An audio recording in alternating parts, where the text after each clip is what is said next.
Hello guys, so we're going to continue with question 2 now, and the question says let me just read it. The question 2 says a catchment with an area of 3.4 square kilometers is situated in a built-up area of Johannesburg, England. Again, that is important. Johannesburg has a mean annual precipitation of 700 millimeters. The catchment comprises 84 hectares of grassed parkland with heavy soil and an average slope of 7.8%. It also comprises of 21 hectares of light industrial development, 36 hectares of downtown business area. Let's just read together. 24 hectares of downtown business area, 24 hectares of business neighborhood business area, and the remainder is a single family residential housing. And then allow 10% of the total area for asphalt surface sheets. The first 800 meters of the longest drainage path flows overland through the medium grassland where the slope is 6.3%. It then flows in a natural drainage. You see, take note of this overland and then take note of this water course with an average slope of 3.4 for a further 1.1 kilometer. The last 760 meters of the water course is a concrete lined canal with a slope of 2.1%. Calculate the peak discharge from the catchment area for return periods 5, 10, 20, 50, and 100 years using the rational method, and then plot the results again. So we do what we've been doing. What have we been told? We've been told that the area, we're going to write down the information that we have been given. So we'll put back our focus here. Sorry. We've been told that the area is 3.4 square kilometers. And then it's also important to note that the region is inland. And then map, which is mean annual precipitation, is given as 700 millimeters per annum. So this time we've been told that it's situated in a built-up area of Johannesburg, which means it's not rural anymore. We're going to be using the C2 urban table, which is this one. Let me just show you, which is this one. You see it here. Remember, the other one was rural C1. This one is urban C2. So we've been told that the area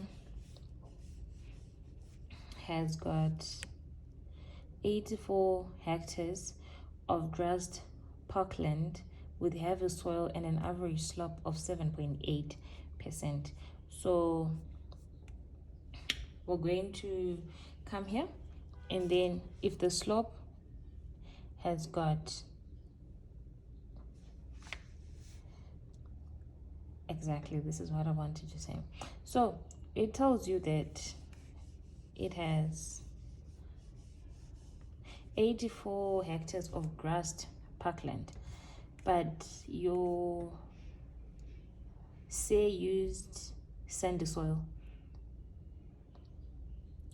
And then in the question it says heavy soil. If it was up to me, I was going to use this line here, steep greater than 7%, but then the memo uses steep greater than 7% for sandy soil. I was going to use heavy soil since it says that grass parkland with heavy soil. So it could be an error in the memo. Make sure that you guys also confirm this part. I was going to use this part if it was up to me. Anyways, so it says that 84%. So we're going to start using. So it's going to be, we've been told that land use, there is 84 hectares, which is 0.84 square kilometers over 3.4 multiplied by the factor, this factor here, multiplied by this one, 0.15 plus 0.2 divided by 2. So this is where I'm going to be getting the factors. I don't want to keep moving the table because, well, 0.15 plus 0.20 divided by 2. This is how you do the factor thing. If you punch it into your calculator, you're going to get 0.0432. And then the next one, they tell us that it's light industrial development, 21 hectares of light industrial development. So for light industry, it's 21 hectares, so it's going to be 0.21 over 3.4, and then the factor under light industrial is 0.50 plus 0.80 divided by 2. And then if you punch this in also, you get 0.0401. And then downtown, we have got 36 hectares of downtown business, so it's going to be downtown, that's 36 hectares, so it's 0.36 divided by 3.4 multiplied by the factor for downtown business, which is 0.70 plus 0.95 over 2. When you punch that in, it's going to be 0.0874. And then we've been told also that we've got 24 hectares of neighborhood business area. 24 hectares of neighborhood business area.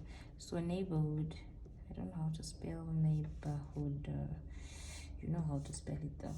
Neighborhood business, it's 24 hectares, so it's 0.24 over the total area, which is 3.4 multiplied by the factor, which is 0.50 plus 0.7 over 2. And the answer that you get is 0.0424. And then now we're also told that allow 10% of the total area for asphalt surfaced streets. So asphalt is 10%, but 10% of what? Of the total area. So it's 10% multiplied by 3.4, which is gonna give us 0.34 over 3.4 multiplied by the factor 0.70 plus 0.95 over 2. And then, I'm sorry if you guys couldn't see, I just noticed now, divided, is equals to 0.0825. And then the question says that the remainder is a single family residential housing. So what's the remainder? What's the total?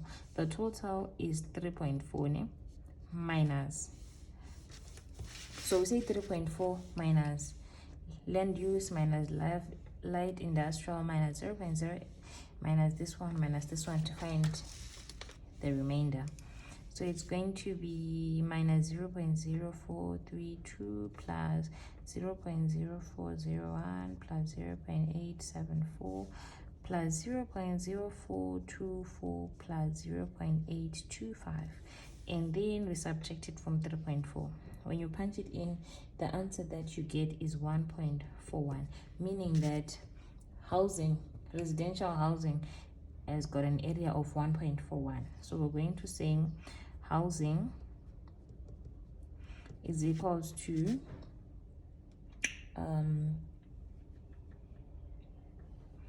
1.41 over 3.4 multiplied by the factor 0.30 plus 0.50 over 2.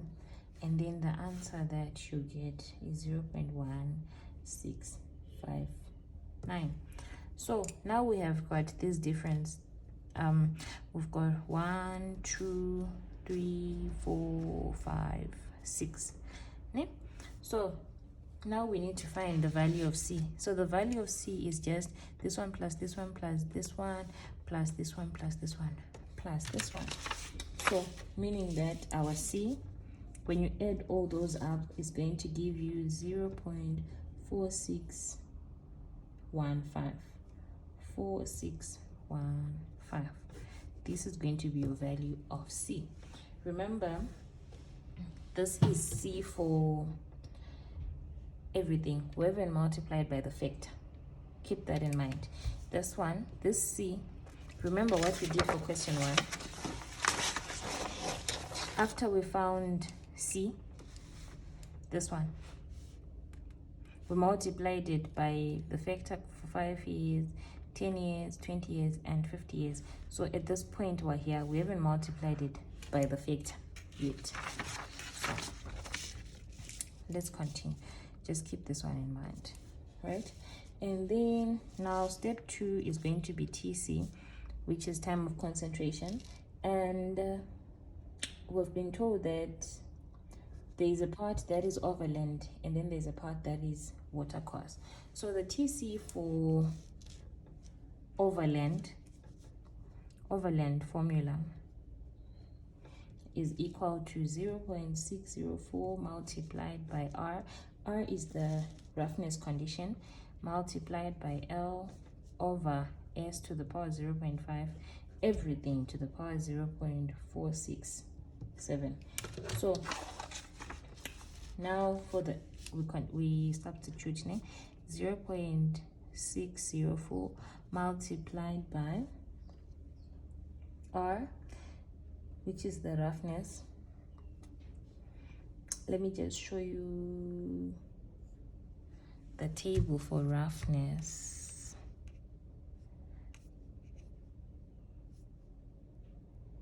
Roughness condition, this one. It's also in your formula sheet. So they tell you that it's a densely grassed area, meaning that our roughness is this one, 0.8. So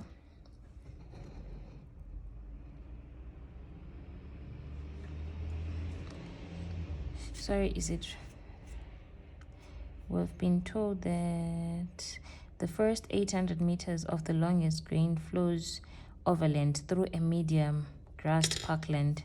So it's medium grassed parkland, not densely. So if it's medium here, we use 0.4 as R. Yeah? So our roughness is going to be 0.4 multiplied by M. We've been told L, we've been told that it spans 800 meters. So we're going to change that to kilometers, which is 0.8 over the slope. We've been given the slope as 6.3%. So we write it as 0.063 to the power 0.5, everything to the power 0.467.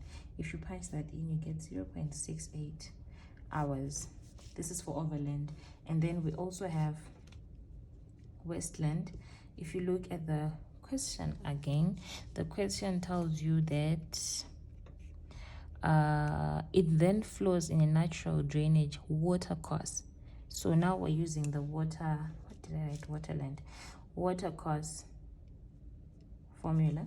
And the water course formula, remember from question 1, it's equal to 0.87 multiplied by L squared over 1000 multiplied by slope, everything to the power 0.385. So when we substitute that, we get 0.87 multiplied by L, which is 1.1 over 1000 multiplied by the slope 0.032. Everything, this is squared, everything to the power 0.385. When you punch that in, the answer that you get is 0.27 hours. And then they tell you that the last 760 meters of the water course is a concrete lined canal with a slope of 2.1. So it's water course again. So we use the water course formula again, which is this one. So we're going to substitute it like 0.87 multiplied by 0.760 squared, which is L squared, over 1000 multiplied by the slope 0.021. Okay? Everything to the power 0.385. If you punch that in, you get your answer as 0.24 hours. Now the total travel time is equal to, you just add this one plus this one plus this one.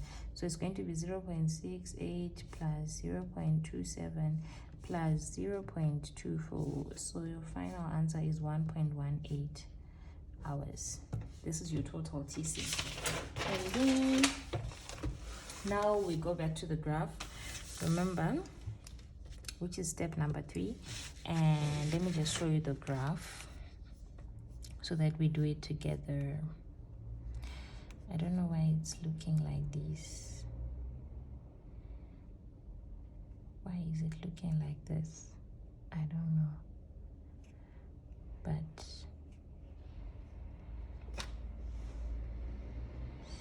let me just quickly fix it. Let me just quickly fix this. Yes. So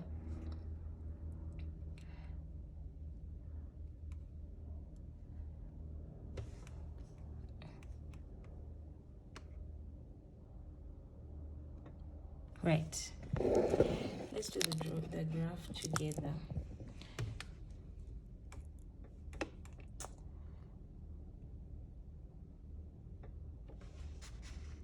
I don't know why it looks like this.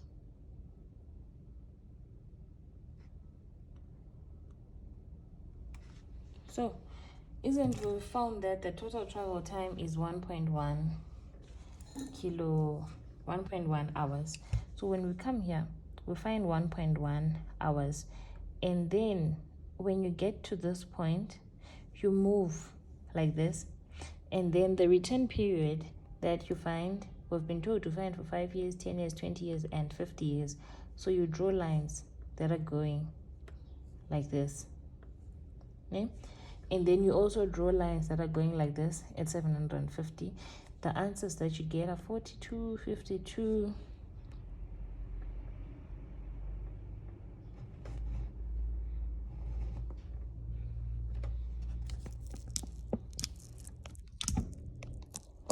42, 52, and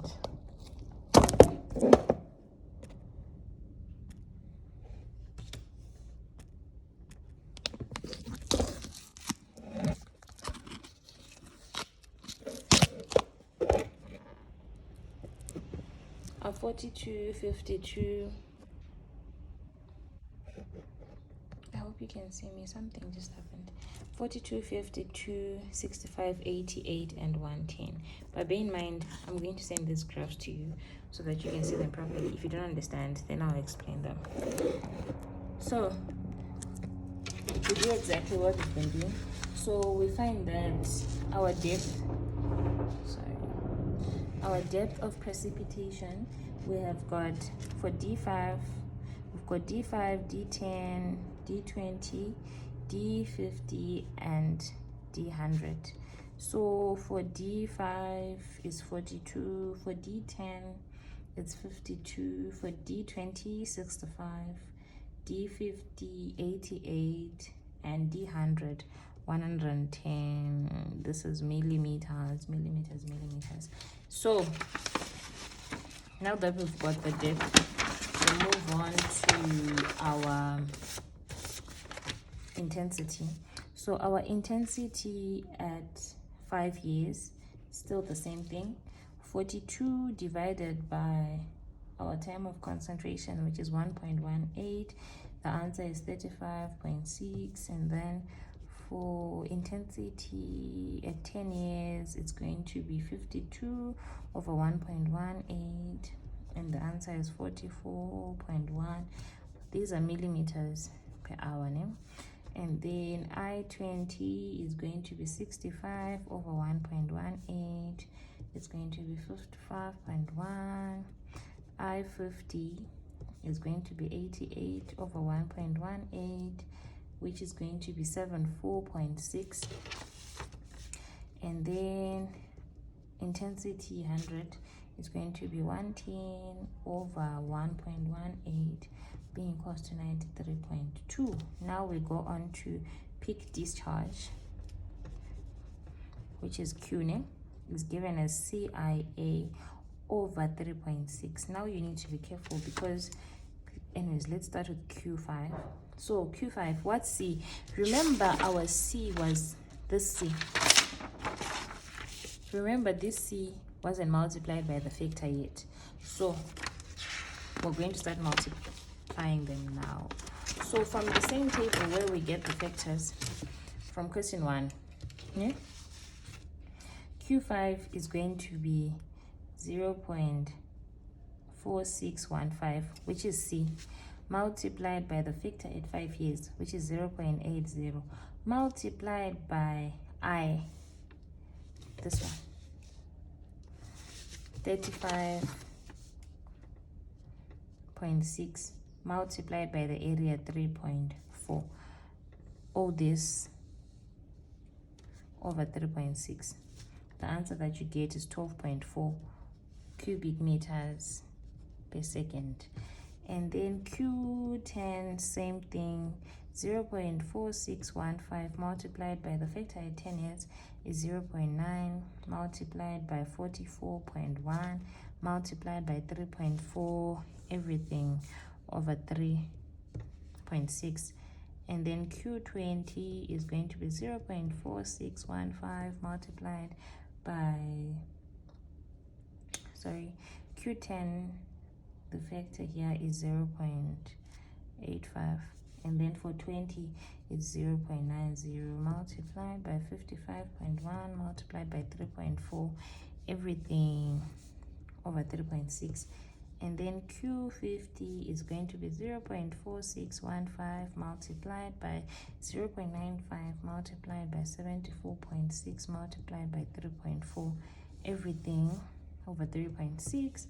And then for Q100, it's going to be 0.4615 multiplied by 1.00 multiplied by 93.2 multiplied by 3.4, everything over 3.6. This answer 16.3, this one 21.6, this one 30.9, this one 40.6. Please don't forget to put the units for all of them. And then let me just see if there's anything else. And that is the end of the tutorial. I'll send this working on your WhatsApp group as well so that you can reference it when you're doing the diagram as well. Thank you guys. That's the end of tutorial 6.